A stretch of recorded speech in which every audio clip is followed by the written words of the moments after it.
Hello mga katiits, magandang araw sa lahat. So itong area mga katiits, Japanese camp. Ito puno ng kawayan. Ito katiits, ito puno ng mangga. Nandoon. Yan katiits, mayroong punong mangga dyan. Yan. Yan ang punong mangga.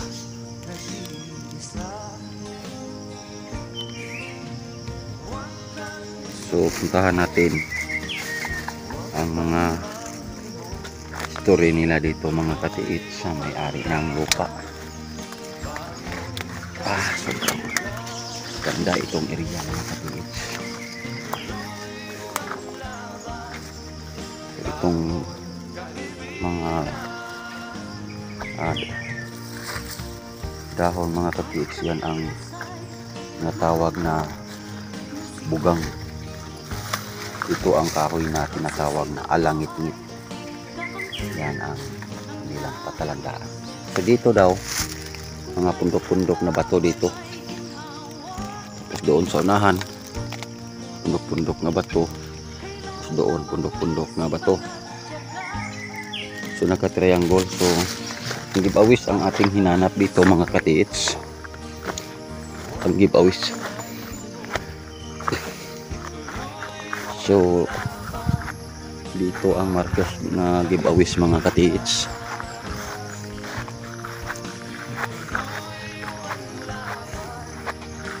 Dito.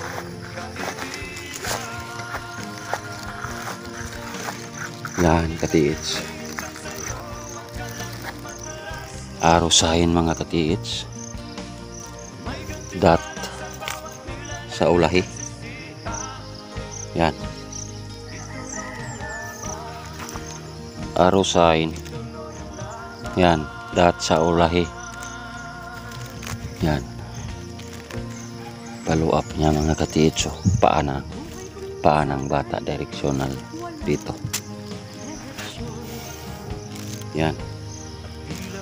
Arrow sign. Yan dot. Nakasabi siya, naka-slanting ang area. Tapos mula dyan katiits, dito naman follow up. Yan. Ang paglikod mga katiits, tatlo lang ang bantayan natin. Hindi na natin pansinin pa ang iba na walang directional kasi pangligaw lang yan sa hapon. So mula doon dito naman yan katiits. Yan. So dito. So yan mga katiits. Dito na. Yan. May dot. Yan. Malalim na hole mga katiits. Letter C. Yan katiits. Letter C. Yan. Mga confirmation dot niya mga katiits. Yan. Confirmation letter C. Pareho nito katiits. Letter C. Scope siya mga katiits dito. So letter Y. Dot. Yan. Letter C naman mga katiits. Malaki.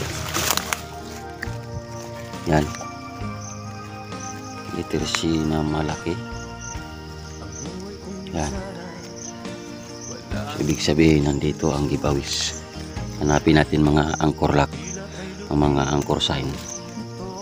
Mula dito. Yan. Yeah.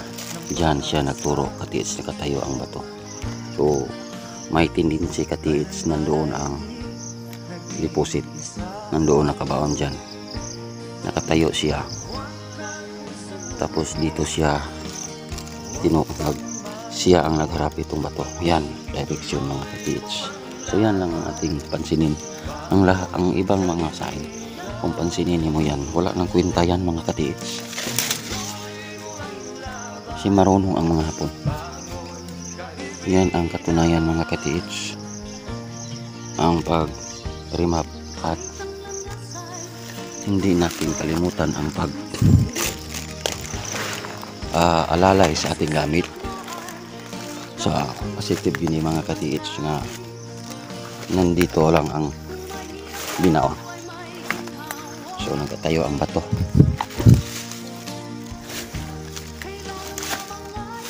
Nakatayo mga katiits. So nakatayo din siya.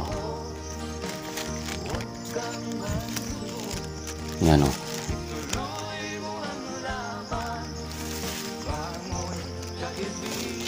So alignment stone siya, no, mula doon hanggang dito naka-alignment din siya. So dito ang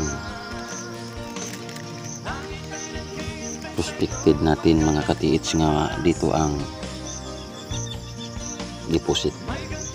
So abangan ninyo, no, ang paglukit natin dito mga katiits para masundan din ninyo ang ating paglukit.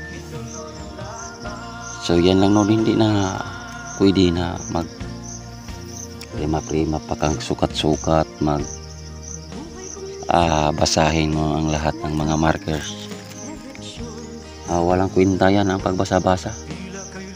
Ang importante, marunong kayo mag-prospect kung saan ang item binaon at i-follow up ninyo sa inyong mga gamit.